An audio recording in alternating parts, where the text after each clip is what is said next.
שלום לכולם, שוב, כאן ארז מלכה, מסטר מקוללה, עם קפוארה קואוץ', סדרה נוספת של סרטונים, שיהיה לנו בהצלחה. היום אנחנו נעבוד על מקאקו, תרגיל הקוף. מקאקו, תרגיל הקוף, המדובר, הידוע, מכירים את התרגיל הזה בכל אומנויות התנועה. זה כן, זה בא מקפוארה, בא אפילו כתרגיל התקפה. אוקיי, משימה ראשונה.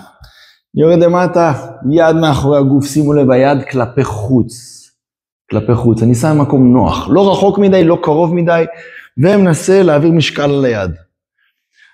השלב הבא, אני מניף את היד, מאחורי האוזן, מנסה כמה שיותר למתוח, היד מרימה את הכתף, זה למעלה, תראו את הכתף למעלה, הכתף מרימה לי את האגן, ואני מנסה להסתכל על היד.